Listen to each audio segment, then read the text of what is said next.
I was a year in solitary confinement. I didn't understand it then. I'm only beginning to understand it now because I'm getting into meditation. Maybe that's really where it started. Because in solitary confinement, the room was just no bigger than this carpet here. No running water. All you had was a bucket. So that you use this bucket, you see nothing but just tall bars on one side and bars and nothing else. And no one is allowed actually even to to talk to you.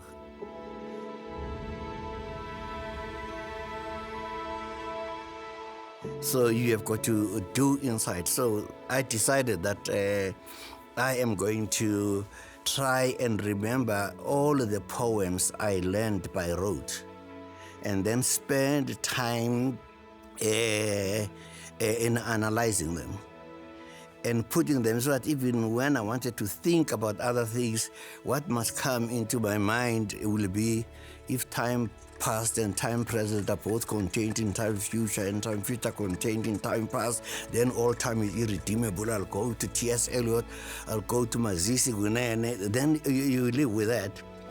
And then I had an epiphany one day when they brought me sunlight soap.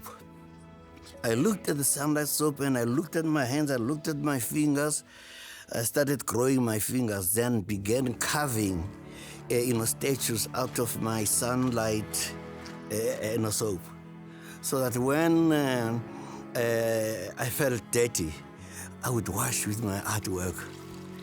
And then gave me bread, I would compress the bread and make little statues, of them and play chess with them. When I'm hungry, I eat my art. When they give you that white paper, that roll one I can't mention over here, it's very good for art. You put water, on it, and then you can just shape it. When it dries, you've got little figures. So that keeps actually the mind, going. So it is quite a very, very but harrowing exercise. At one occasion there was a little cockroach, tiny little cockroach I saw in there that became my best friend. So I kept on following it the whole time where it really is. But then someone noticed that I was doing something else in there. They cleaned my cell and killed my friend. The art played a very, very, very significant struggle. For instance, for me, I worked with my wife. We were up 24 hours in front of the South African embassy. She's British of imperialist stock, but African in content and in everything. So we'll be standing out there, isolate apartheid sanctions now. Then we'll have with poetry there, we had music there, we had dance. It was a very performance act.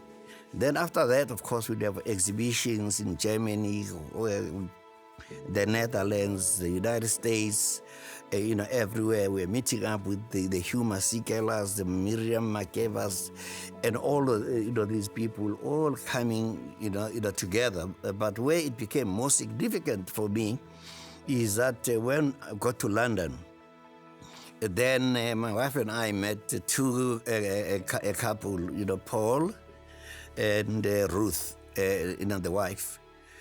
And we started doing poetry in a pub. Say to the people at the pub, we want to do poetry here. And they didn't want to say, we are denying South Africans an opportunity. Of course, nice liberals, very good, it helps. So we ended up a little corner where it is, but in the end, they ended up giving us a place to join with other people who were doing it. And that's how one of the biggest poetry thing, Apples and Snakes, that still operates, even today. So we got in all the leading artists, the leading poets. In the end, we ended up getting the Russians, the Yevtushenkos, the June Jordans, the Sijil Rajendras from Sri Lanka, everywhere. But all of these were actually brought together artistically in order to speak about the issue of inhumanity, the fallacy of reducing everything simply to a color devoid of spirit. I am a soul that emerged from the stench and gutter of oppression and breathe hope in the atmosphere of despair.